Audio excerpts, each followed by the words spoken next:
So, now Ratchet and Clank are on a different planet. As per tradition, we start off without having a ship and, being marooned on a different planet, similar to Tools of Destruction and A Crack in Time. And now we need to elaborate things.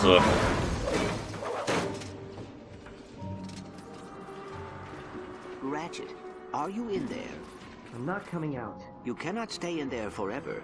Yes, I can. Come out of the box, Ratchet. We shouldn't have let them take on the twins without us. I should have told them to evacuate. We cannot dwell on what You gotta understand, Clank. The baby. I failed the baby. Ratchet, you cannot keep moaning every single time one of your friends dies. Yeah, to be fair, this is consistent with the comics where he took the death of Asimov a bit personally, but now we had to give the news to Tallwind. Remember, she knew them since she was a child. They are probably the last connection She's she about has to to say her that, father as well. I'm so sorry. But Clank and I are going to stop them before they hurt anyone else. Listen to me. Come back to Meridian City. Tal, Please. You and Clank. You're... Remember what they said for the comic, Tallwind has abandonment issues, unfortunately. I'll keep you posted. I really hope we get to find her father, because Jesus Christ, she needs some, well, love. and by the way, Tolwyn, how did your vocal change surgery go? Not the time. Really not the time, Ratchet. So, But being a professional, Polaris defense for Agent, thankfully Tallwind, still has enough willpower to recompose herself to give us, a rundown of what's going on. Again, if you're afraid of saying, oh, now the characters will start cracking jokes every 2 seconds, no. They don't brood, equally every 2 seconds, but they're just treating the situation seriously, that's it. Also, once again, apologies for the return of the black sludge instead of water, but like I said, that's how emulation goes onto these for these games. That aside, of course, obviously, this seems to be the best looking Ratchet and Clank game as it should, essentially, up to this point. Which is why the emulation is actually for the better, because like I said, the way it looked originally on a PS3 hardware was a kind of an injustice. Again, this is what I mean when I say that Sony should try a bit harder to have some of these games getting remasters or at least simple ports, or at least a PC, if not proper modern hardware, because otherwise we're stuck in a situation where, you get to play them thanks to the PS Now system, and even regardless of what you think of the streaming service, cloud and everything, they're in a format where that doesn't give the game too much justice, I argue. Hopefully the leadership at Sony have, realized now why people may like to play old games again, and who knows, maybe we'll get a Ratchet and Clank Ultra Mega Master Collection or something. Who knows? In the future. Honestly, there's something that I realized in recent time, and I was discussing that with Deji the other day, is that these days, gaming companies as a whole are trying to actually challenge on who can make the stupidest decisions.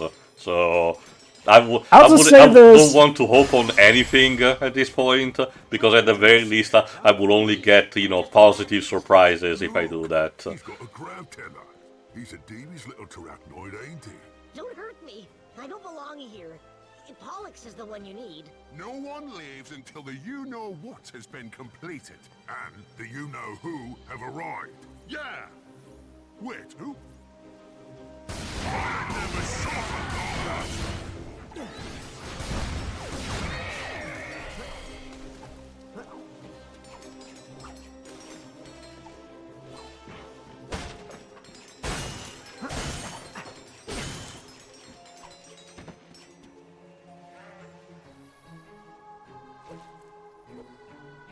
Thanks for your help.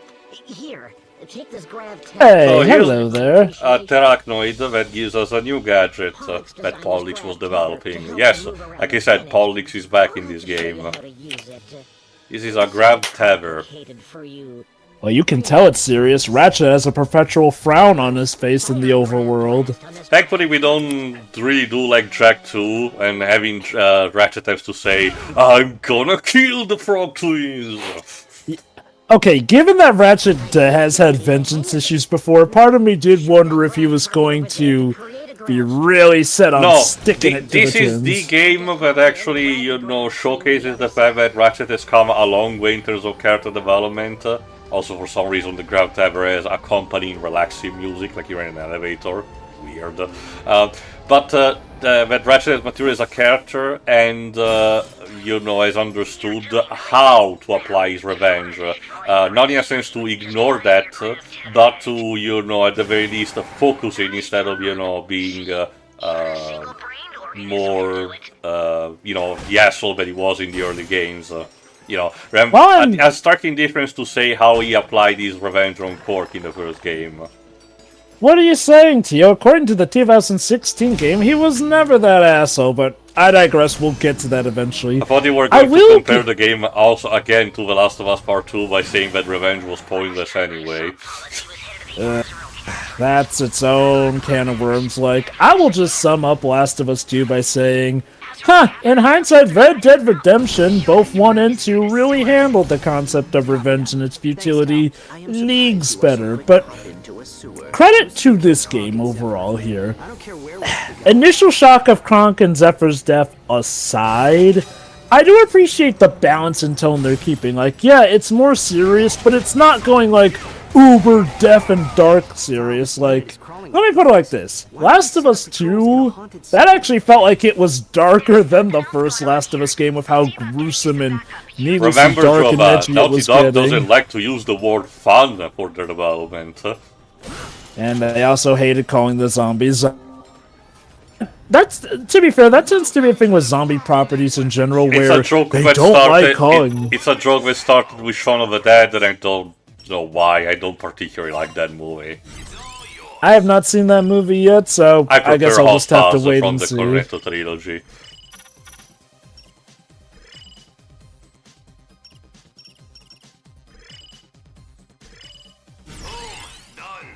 I haven't seen Shaun of the Dead, but Hot Fuzz is definitely my favourite. At the World's End, I really didn't like that movie. So yeah, anyway, I have yet to see any of those movies, so that's something on my to-do list. So yeah, Raritanium in this game works with, of course, the Beehive upgrade system that we've seen for stuff like Pokemon Masters EX. And also a new weapon type, the Nightmare Box.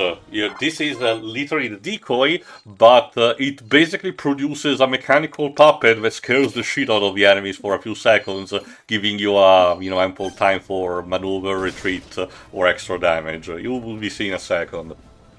So we can jump scare the NPCs. Literally, yes.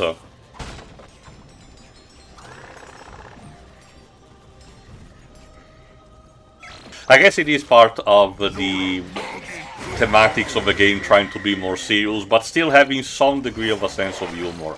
Which connects to what you were saying before, about how the plot so far is fine, despite what they did to Cronk and Zephyr. And my counterpoint, honestly, would be, instead of actually killing them, say that the Prog twins have captured them, and the entire point of the game is to free them by the end of it.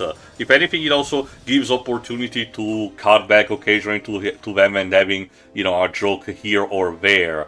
But otherwise, it really just felt pointless what they did, because, they wanted to break the mold and all. I don't know. Okay, here's what I think makes it feel pointless. The fact that we can't bring them back. Have them be destroyed, but remember that they're robots.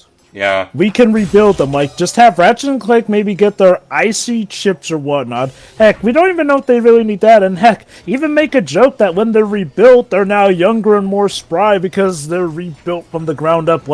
As far as I recall in the lore, there was nothing saying that, they were super duper special and couldn't be remade. No, even Courtney Gears, when she was rebuilt after the events of 3 seemed to be fine. The only conclusion I can come to is that maybe their CPU was was damaged beyond repair. Or to quote Again. Deadpool, or maybe that could just be bad writing. Like, yes. We could go that, oh, their CPU was damaged beyond repair, but here's the thing. This is a story.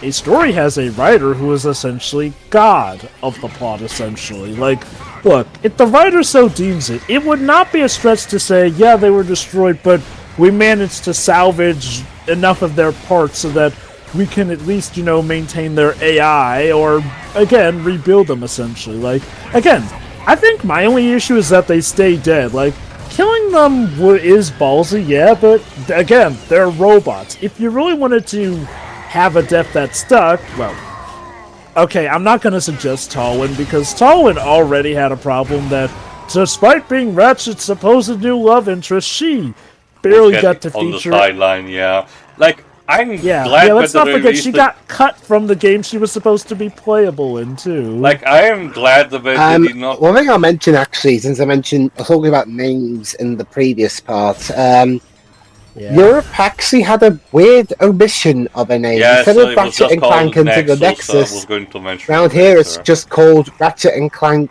Nexus. No, like, I'm glad that for one, they did not actually phrase the more prominent female character of the cast, in favor of Ratchet, because again, at that point, that would have been pouring more salt onto the wound, but it's still rather pointless, if you ask me, as a showcase of horsepower, and especially for two characters that really did not deserve it to.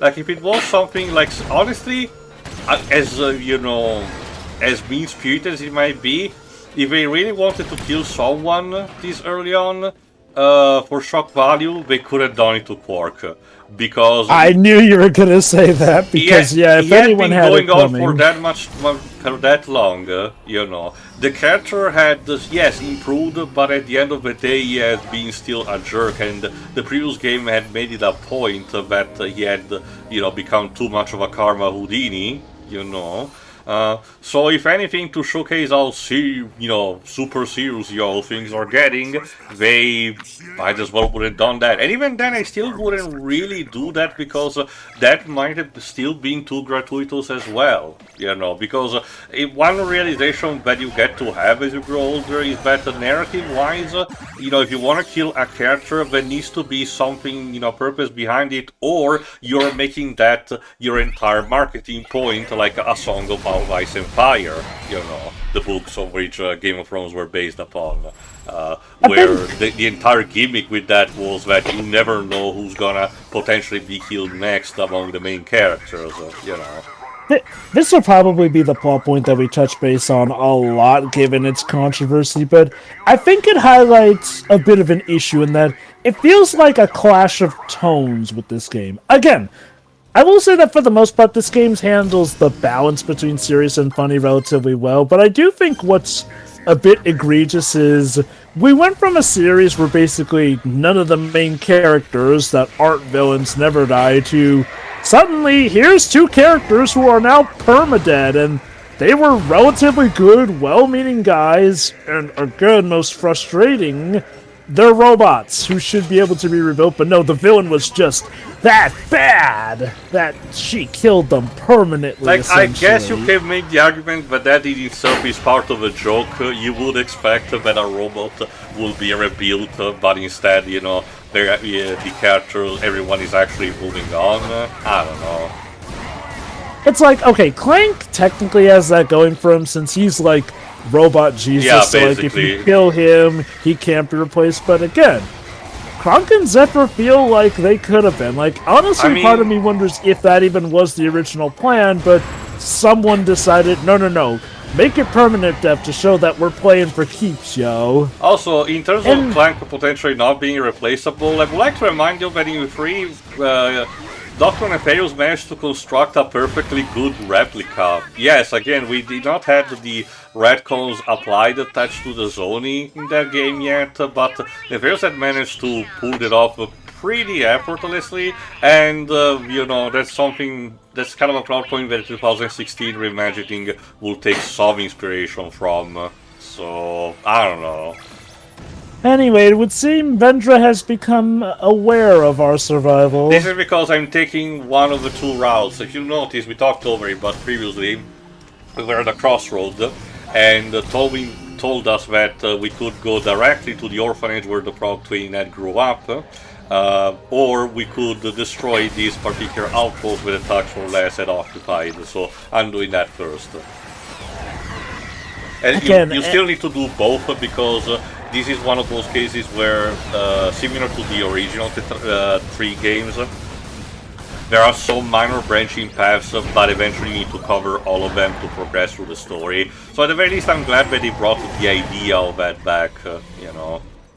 I will say, while it's technically fridging, male or female character-wise, for Cronk and Zephyr, I'll admit, while I raised my eyebrow at the execution, I'll admit, it doesn't piss me off as much as I feel like it should.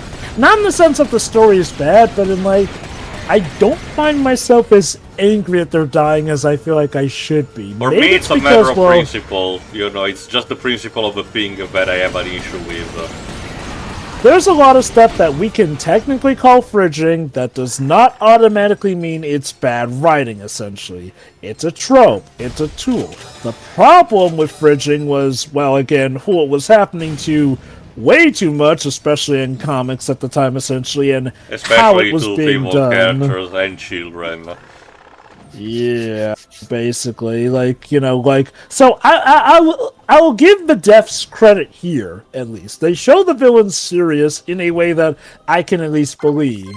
Again, I would have just rather that we rebuild them at the end of the plot, though. Like, yes, it's sad, they've been destroyed, but we can potentially bring them back if we defeat the main bad guys, All essentially. about being a wow, he's had one of these. Bleeves, are you?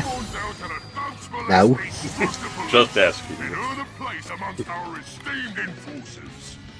A year ago, I was robbing old ladies Well. for chump change. Now, I'm a functional member. So who's this narrator voice by? I think it's David Lodge. As a kid, I used to be With a British accent. Or Russian. They're branching from Australian and Russian. and my mother said I'd It definitely sounds more British than Australian this time. I'm not quite hearing the Russian part, though. Some of them do have them. Okay, yeah, that one had Russian. Okay, so it's like some speak... Goodness gracious. Reminder, 2013, so 6 years into the economic recession. So, oh, also this. Yeah, it's very specific. I mean, if Ratchet does not win it, what will anyone else do with it? Again, there's still humor in this game, but they bother to have it done, you know, in places where it, you know, it makes sense, rather than just, you know, breaking the tone with the characters that shouldn't really crack a joke now. So Those portals that Ratchet goes along to get to the other side. I think I got why it makes that weird music. Again, they're trying to emulate the whole elevator music while you're traveling thing. It seemed like to me that he was being pulled into heaven or something, and if you touch the end, you die. My favorite thing is Ratchet dejected expression as he get pulled. He's like, oh my god, not this shit again. If my favorite was like, it'd be like, what, does Ratchet hate heaven? Alright, let's go to... well, to be fair, he was dead once, but he never told us how...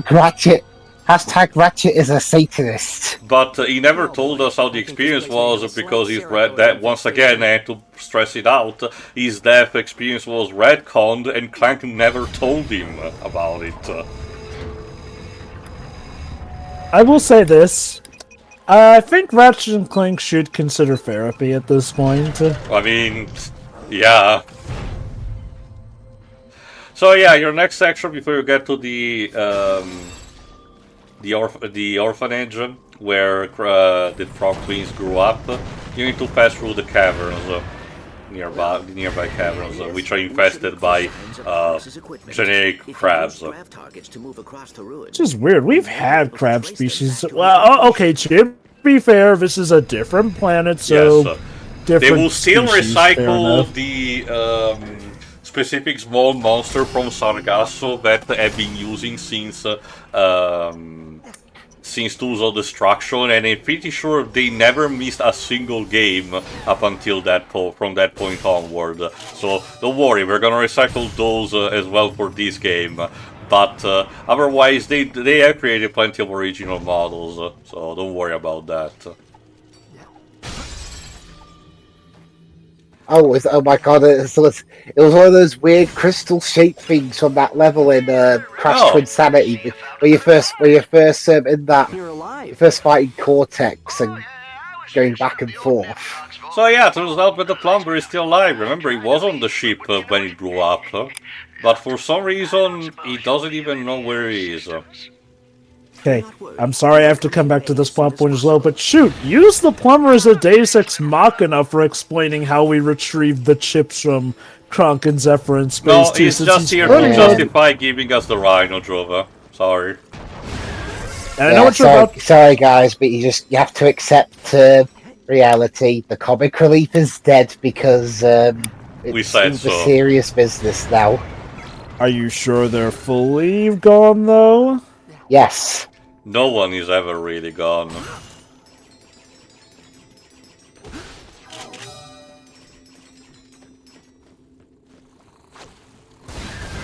You know, it'll be funny if, like, the sequel to Rift Apart actually does bring back Cronk and Zephyr some way, somehow. Like, Part okay, of me granted... As villain, says your monkey's paw. God, part of me would still potentially not like that because it would be done as a reactionary kind of, writing to this. And I think I mentioned in the past, I'm kind of getting tired of, writing specifically done in response to previous, plot points, because 9 times out of 10 it misses the mark and causes more problems. Well, if that's the case, reacting is pretty late. It's been 12 years. Yeah, I was gonna say, in this case, I don't think it would be reactionary since it's been practically ages since Cronk and Zephyr died and whatnot. And again, it's not like the fan base raged at their death. Like, I mean, I'm sure that there were some people upset, but again, given that I've not seen like a mass amount of hatred put towards Into the Nexus, I get the feeling that maybe fans of the characters were upset, but maybe most just accepted it as like, a casualty of war. Around this, it's also worth noting that, remember, around this time, this kind of plot behavior, this kind of plot and character, lethal murder, was not really as common for Sony games. It really started to become noticeable as a problem with The Last of Us Part 2. Okay. If this had been released around the time of Last of Us Part 2, I can believe that there definitely would have been more fan outcry, because then it would have it's still just too early for me to. It's still too early for me to say it properly. But I will have to, say in advance this, and I will elaborate more when we get to it. I am still dead convinced that one of the earlier drafts of Rift Apart, Ratchet was supposed to either die or go out of commission, with Rivet taking basically over as the main character of the franchise.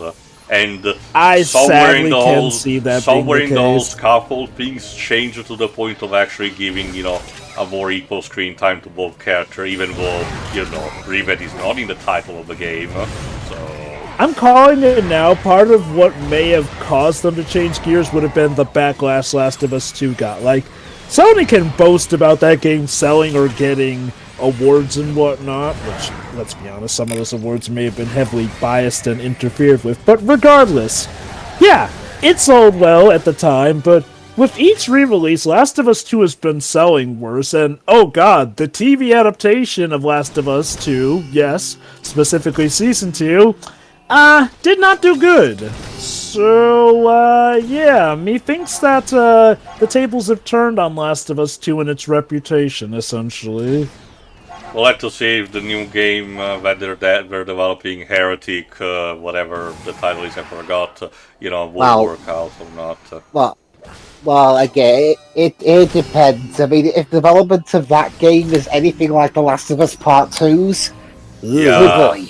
Yeah. Like, I mean, it's just, look, okay, I know that Sony were kind of iffy when they already made their move away from cartoony platformers, but at least they were still giving the quality, but man, nowadays, I feel like I don't have to care about the next Naughty Dog title. Well, okay, but here's the thing. I mean, just because someone's not doing cartoony platformers as their main focus or anything doesn't mean they're bad. Oh, I know, Gibbs. That's why I said that, like, well, even after their move to it, I was fine with stuff like Uncharted, and, you know, hey, we still had some Jack and Dax. My problem with that was that they basically, you know, at the same time, they basically took away also most of the gameplay staples that they had done until that point. And I mean, you know, type of game designs attached to that, not necessarily just the aesthetic, but for example, the structure of a game, the pacing level design and all. Compared to companies that even when they did the different projects, they still maintain some kind of continuity between, you know, how the levels were structured, the enemy placement, some gameplay mechanics, like for example Sucker Punch when they did the infamous After Sly and then Ghost of Tsushima, that still, despite being very different, still maintained. Naughty Dog really feels like an actual case of scheme walking, where, you know, the name is the only thing that remains of the company's identity. And as I said a couple of times, putting yourself, you know, on a throne of corpses and then pretending they do not exist is not particularly good look to my eyes. But anyway, more important matters because we found Polix. What? Yeah.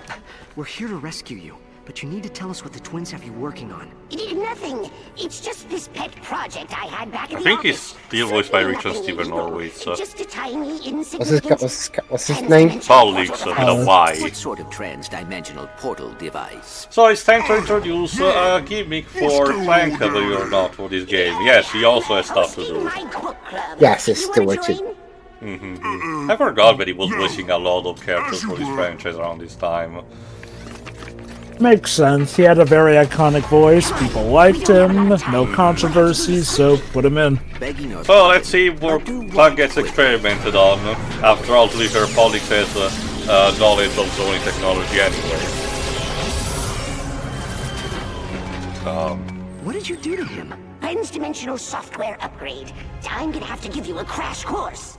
This entire Okay. planet is filled with So, dimensional rifts. now Clank is irradiated with Never Energy, as, you know, Polix is about to say, if I recall correctly. Don't think too much about the consequences, just, you know, I hope we're not planning on having children anytime soon. I mean, look, Clank came from the same papa who made a giant clock and didn't think about the ramifications of time travel until it was way too late, so why stop Good now? mentioning, because this is still connected to a Crank in time, but all in a second. There you go. Those particular riffs were made, as Polix is about to say, when the explosion that eventually leads to the creation of Great Clock happened. So this is a side product of, you know, the time fuck-up that the Fungoids did. It created cracks that lead to the Never dimension. This dimension where everything is in blue and purple in contrast. So, you know those sequences in platformers released around this time that love to have the contrast shadow where the character is just a silhouette in the background, like Donkey Kong Country Returns, DuckTales Remaster, Rayman Origins. While not completely identical, this is this game's take on that. Lovely. It's weird that they kind of stopped doing that. I forgot, did Mario Wonders had one of those? The indigenous creatures of this reality. I can't recall. Back to the rift. Anyway, that's basically what Clank needs to do. It's still relatively simple, you don't have the gadget bots. God, it's been ages since we had those. You need to wake up one of the Never Hounds, Jesus, and actually lead them back to the entrance on where you came in.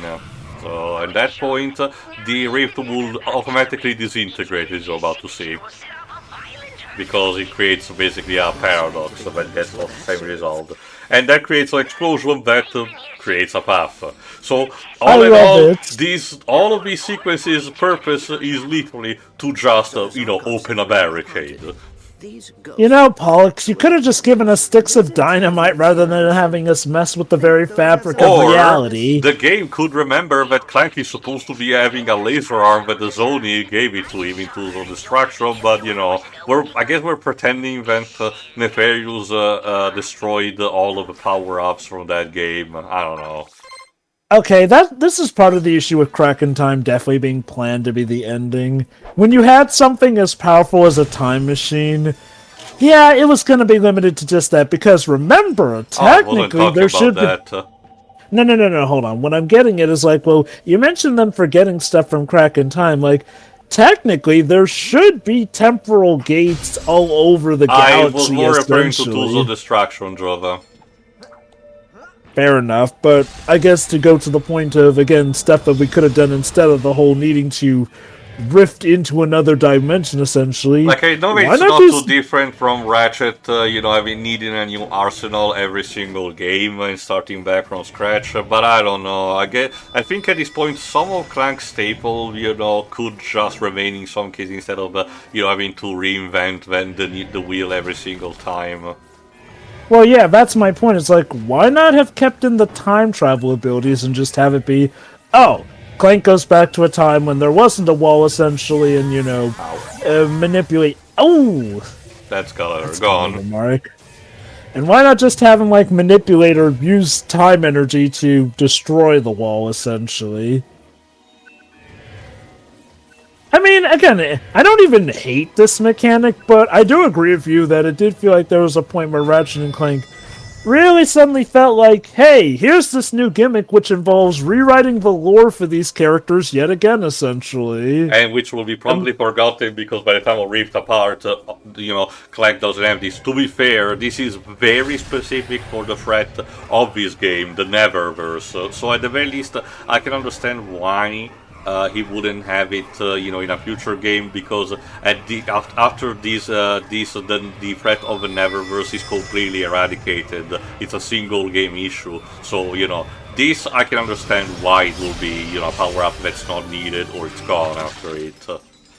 Kind of funny though that they got rid of the Rift powers for the game that's literally called Rift Apart. That's because it uses a different kind of rift, you know, for other dimensions, while this one in particular, that apparently the situation has, you know, attached itself to the Never realm, or Reververse, insert your Mortal Kombat joke here. It's a very specific one that, like I said, tries to have a more dark take on the sci-fi setting of Ratchet and Clank. Saying basically that, you know, oh, this whole thing about the Dimensionator tapping into different dimensions, what if you accidentally would summon actually Cthulhu to, you know, into this world? What would happen then? You know, what would be its cultist and all? So this is one of the things that this game is asking. I'm guessing at this point they kind of wanted to commit to the idea that Nefarious may be done with evil, since, yeah, no, like, the main villains of this game are the twins, essentially, and we have not heard from Nefarious ever since All For One, which had that weird little post-credit bit about him apparently treasuring his moments. I do not know if they wanted to bring him back at some point around this time, but I don't really think so. But like I said, they did eventually bring him back for Rift Apart, and all the character development that he had in All For One is roughly forgotten, save for something at the end that I don't really think it qualifies to be a callback to it. It's complicated when we get, again, especially also because, like I said, Rift Apart had its own trouble development cycle, so for all we know, that wasn't even supposed to be there. For all we know, you know, Nefarious was supposed to be still legitimately evil. I do not like what they did to part of his design, because, oh god, what they did to his eyes is just a very bad design if you ask me, but we'll have to get, you know, there when we get there. For now, we finally are in proper approaching of the orphanage, and like any good game around this time, we have audio logs too.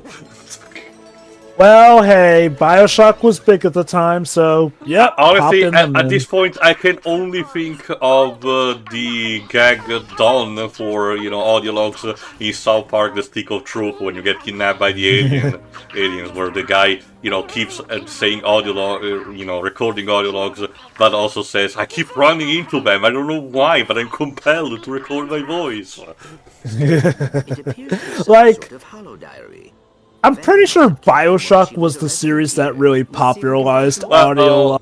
It may not have been the first, but I feel like that was the series that really solidified putting More in in audio modern logs. times, because I argue its spiritual predecessor, System Shock 2, did also more of an actual fantastic job into integrating them and making them compelling. Well, this is why I say it was the one that popularized it. Like, it was technically being done before, but when Bioshock hit, it was like a switch went off in developers' It's worth noting brains that because felt it's also compelling them. Miniboss, which okay, doesn't really recycle the moveset from the pirate book, but in appearance is slightly similar. But thankfully, it has a original type of moveset. But that's the thing also, Joe, that one of the big differences that Bioshock was also a console game and not just a PC exclusive, and that's probably why it made it a bit more famous than the mold. There you go. And this activates these monstrosities. I love that they play around with the concept of, oh, it's it should be like a kindergarten type of thing, but because it's broken, it's scary. Like, God. Also, I love that the hopscotch leads to your death. Huh. That's another... Okay, I'm not gonna act like Bioshock wrote the rulebook on everything, but yeah, that's kind of another thing Bioshock popularized. Thankfully, I'm glad element. that this was released 1 year before the original Five Nights at Freddy's and several before the first stupid Garten of Banban game, because we're living at a point where this particular trope is done ad nauseum, to the point where it has lost almost all of its credibility.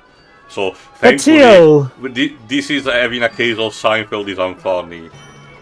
But Tio, the death of childhood innocence showcases the brilliance in the narrative and lore. Oh, I'm sure it does, but the designs of Garten of Banban are still stupid. Fair point. But yeah, no, I guess it's time to see where our villains came from. And why they did it. Apparently, according to the previous audio log, Vendra and Neftin befriended someone called Mr. I.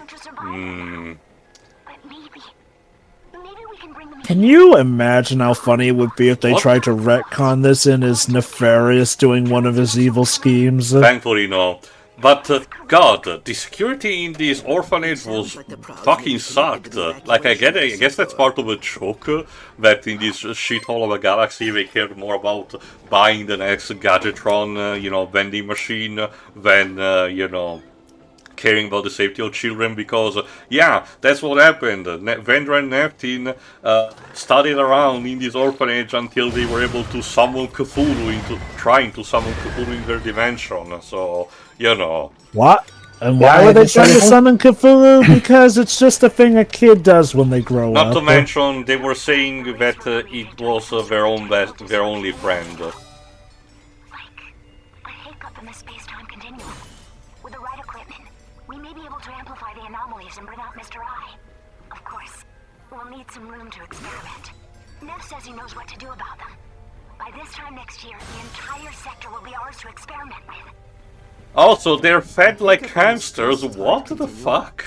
She's talking about the Great Clock. Wait, are the hamsters supposed to be what's, keeping power to the building? No. I was just noticing the beakers there. They're the same type that you see in hamster cages, but they're reserved for the children of the orphanage. Maybe most of the children that grew up here were radioactive hamsters? That can be good. I'm starting to understand why the Prog twins decided to summon an eldritch abomination into this world. Ooh, spooky. Wait, are we dealing with actual ghosts there? Well, that's what they believe them to be, the Nevers. You know, Pollux talked about them when he irradiated Clank. Also, never previously forgot to mention, just to mention, you know, the fact that this is a rather short experience, your weapons upgrades max at level 3 instead of level 5. Damn, that is quick. It is kinda like Quest for Booty, but at the very least you have the addition of the Raritanium upgrades to compensate for that, so I'm fine with it. And hey, you know, look, I'd rather at least have it be relatively easy to upgrade than have it feel nigh impossible to upgrade. But yeah, no, from what I can gather here, it seems like these twins did not have the best upbringing. No. But remember what Alwyn said at the beginning of his planet, it is considered, the entire sector now is considered haunted and everyone evacuated from it. So an entire abandoned planet, Jesus. Not just that, an entire system, you know. We will get to a couple of other planets later that got affected by it. Again, okay. Shock value aside, I'll give him credit for at least definitely giving credence to the threat of these new bad guys. I think my only issue now is just me leading to wonder, well, okay, if they're so bad, why were we able to capture Vendra so easily in the first place? Because it was in a mobile game that not many people played.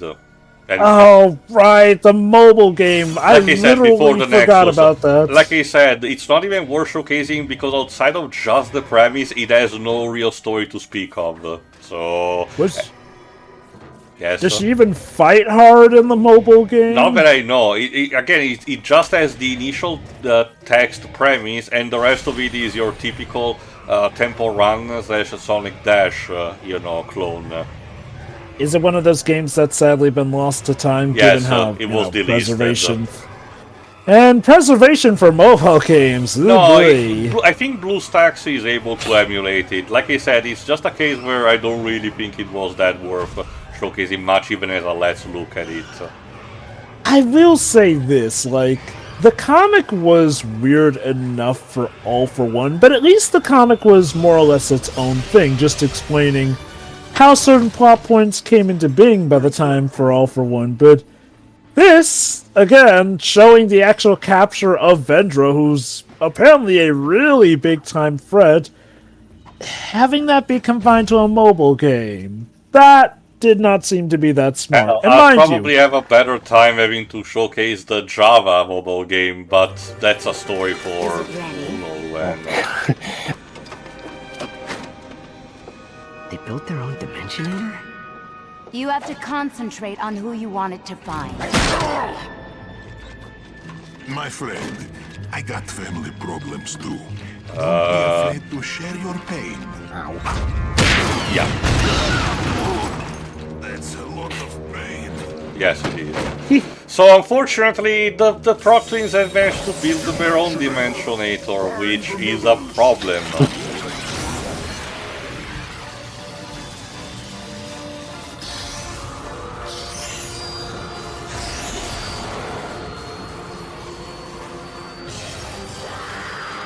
And they summoned actually more Nevers into the universe. Thankfully not yet the entire big Cthulhu kind of thing, which is that, and it's because it's a tad bigger. We're getting closer. So is this what happened to Asajj Ventress after the Clone Wars TV show? I mean, considering... Honestly, she really took the death of the Night Sisters badly. Vendra behaves a lot like a Night Sister, if you ask me. The only thing that's missing is the whole necromancy thing. And of course, the Mr. I speaks with the Mordor language. I'm sure he won't betray you the minute you summon him into this world. He's their friend. Totally, with that eye, who else could beat that charisma? I do love the attention to detail that he is not just an average abomination, but also power mechanical. But don't worry, Joe, we'll get a better look at it in a later part, as you can imagine. So yeah, the Nevers don't replace immediately the Tux for Less. Eventually we'll have at least 1 or 2 more levels with them. But at the very least, that's the excuse that the game has to give you different kind of moves. Which I appreciate, nonetheless. You know, I attribute it to Insomniac, but this definitely has a vibe of... Oh, Quark! Hey, Quark. Also, unfortunately, I still have a glitch where the icon of the audio log is still there, unfortunately. Also, am I the only one who finds it weird that, yeah, we first hear from Quark over the comms and not with a cutscene introduction proper? That's because he's gonna be there to rescue us at the end of his level. Quark's presence in this game is super minimal. Like... You know how he seemed to have nothing to do in Size Matters, but at the end of the day, his story arc still mattered towards the climax and the final boss? There's less here. He's just helping the characters because he's contractually obligated to show up. Of course. I'll admit, I kind of would have at least had him show up completely as a surprise, though At the very least, he brought a Philion. No, actually. Also, just to mention, this is the last time for discontinuity, not including their imagining, where Jim Ward voices the character because of health issues that happened in 2020. Alas. It Who happens. replaced him? For Rift Apart, I don't remember. I know that the guy that they got did not do a particular job, but Quark's presence in Rift Apart is minimal anyway, so it's not too noticeable. Scott White. Yep, he sure is. The twins are using some low-rent Dimensionator. We need to make sure the real one is safe. Not to worry. AKA Crow Armburst from the Legend of Heroes series. And Crash Bandicoot. This one, the Progs will be unable to bring over any more Alright, I Quite think he the- voiced... Ratchet. I think he Quite voiced the Crash range. in, like, Crash 4, I think? Yeah, Crash 4, yeah. Haunted sector filled with insidious space demons. Relax, Quark. Quark, you have faced off against If you like, way worse. In fact, you can just okay, you weren't in Quest for Booty, but He was in All I'm for pretty One sure- among the characters who could kick ass, so he's just him being a coward as usual. And we will not see him until the last level of the game, pretty much. He's there literally just for a paycheck. Okay. This has been an issue I've had with Ratchet games ever since Ratchet 3, but again, to give the games credit, at least Quark was still around for Q-Force and all that. He like, was also playable in that, if you could. Like, okay.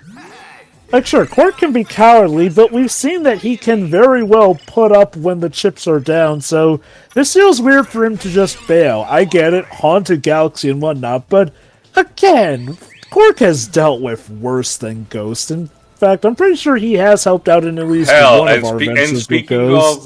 And speaking of characters that should be there but they do not, Aphelion, remember, she has stopped talking pretty much since a crack in time, and for no real adequate reason, to be honest. Remember when her being alive was a big deal because of some machinations we've done with her AI? Oh well, guess she's silent now. Good times. Anyway, tuning for the next part where we go to the Destructapalooza to win that gadget that the Tax Force had put on prize. See you for that. See ya.